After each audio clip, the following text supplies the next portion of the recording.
Temuan serangga dalam putri makanan bergizi gratis lagi-lagi terjadi.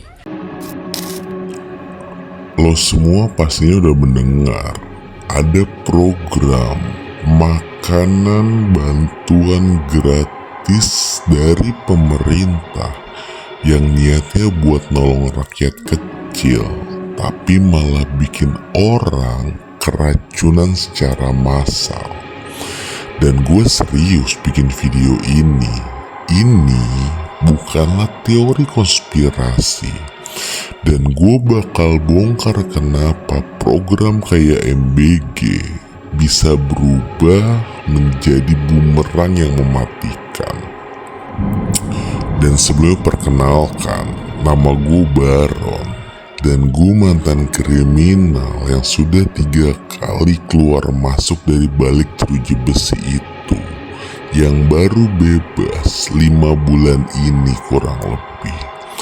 Gue pernah hidup di jeruji besi, dan sekarang gue cerita apa adanya biar lo ngerti sisi gelap yang jarang sekali banyak orang berani bahas.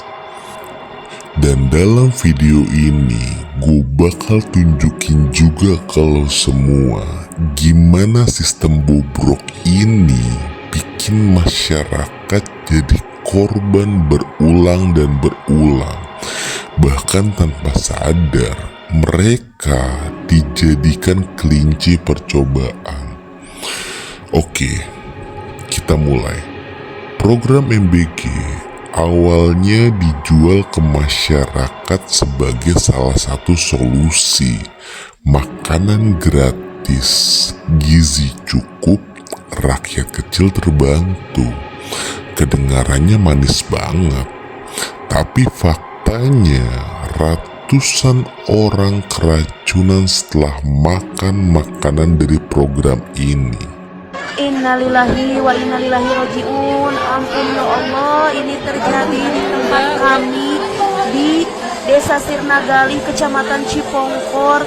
Mudah-mudahan ini yang terakhir kali kejadian seperti ini, karena kami sebagai orang tua merasa resah. Kami mohon kepada Bapak Presiden untuk menghentikan MBG. Kenapa bisa begini? Ada 3 masalah besar di baliknya. Yang pertama, rantai distribusi yang kacau. Makanan jadi numpuk, basi atau enggak terkontrol lagi. Dan yang kedua, enggak ada pengawasan kualitas. Lo bayangin, makanan buat rakyat diperlakukan sebagaimana selayaknya sampah. Dan yang ketiga, program ini rawan banget dipolitisasi. Bukan lagi soal gizi rakyat, tapi soal siapa yang dapat nama besar di baliknya. Dan lo tahu apa yang bikin miris? Buat sebagian pejabat, kalau ada korban berjatuhan, itu cuman collateral damage alias kerugian sampingan, seolah nyawa rakyat kecil itu gak ada harganya sama sekali. Dan sekarang kita sebagai masyarakat, apa yang bisa kita lakukan? Yang pertama, kontrol dan pengawasan dari program ini. Jangan langsung terima begitu saja atau makan begitu saja. Lo harus perhatikan bahwa makanan ini benar-benar layak dikonsumsi oleh manusia. Dan yang kedua, jangan pernah makan produk gratis kalau lo nggak tahu asal usulnya. Kedengarannya memang kejam, tapi ini soal nyawa. Kalau lo ragu, lebih baik buang daripada masuk rumah sakit. Dan yang ketiga, cek rantai distribusi. Kalau makanan udah lewat dari 4 jam dari produksi tanpa pendinginan yang layak, besar kemungkinan pasti sudah terkontaminasi oleh bakteri. Dan yang keempat, jangan diam. Kalau lo ataupun keluarga lo pernah jadi korban, laporkan. Karena kalau lo diam, mereka anggap kasus ini gak ada masalah sama sekali. Dan program asal-asalan kayak gini bakal terus jalan. Impactnya jelas banget. Kalau lo hati-hati, lo bisa selamat. Tapi kalau lo cuek, lo bisa jadi angka statistik korban terbaru. Dan gue jadi teringat satu hal. Di penjara dulu, gue pernah lihat orang-orang yang dihukum karena kasus korupsi pengadaan barang publik. Lo tahu apa yang paling gila? Banyak di antara mereka nyantai aja lo, makan enak, bahkan tetap main proyek dari balik jeruji besi. Dan kasusnya mirip dengan MBG ini.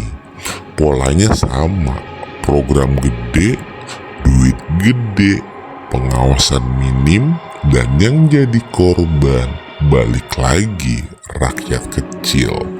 Bedanya kali ini yang kena langsung nyawa orang. Dan gue yakin kalau kasus kayak gini beneran ditarik sampai ke akar-akarnya, bakal kelihatan siapa yang main di belakangnya. Tapi masalahnya jarang banget ada kasus kayak gini yang bener-bener dibahas tuntas dan diselesaikan. Jadi inget, buat kalian semua yang nonton video ini, pertanyaan gue di awal tadi, kenapa program yang harusnya nolong rakyat malah jadi racun massal? Jawabannya simpel, sistem ini bobrok. Dari distribusi, pengawasan, sampai mental pejabat yang lebih mikirin citra daripada nyawa rakyatnya sendiri. Dan sekali lagi gue bikin video ini bukan buat nakut-nakutin. Gue cuma gak mau ada lagi korban baru yang mati sia-sia gara-gara sistem yang kacau. Kalau peduli sama keluarga lo, temen lo bisa share video ini biar mereka juga ngerti bahaya di balik program yang kelihatannya manis. Dan jangan lupa subscribe, karena gue bakal terus bongkar hal-hal yang banyak orang takut buat ngomongin. So, video ini dibuat untuk edukasi publik, bukan buat menuduh, menyerang, ataupun menyinggung pihak tertentu dan manapun.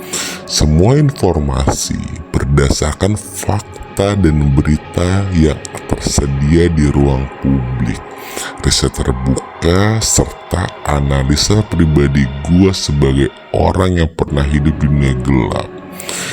So, visual hanya ilustrasi. Sekali lagi nama gue Baron. Sampai bertemu di video kejahatan lainnya. Bye guys.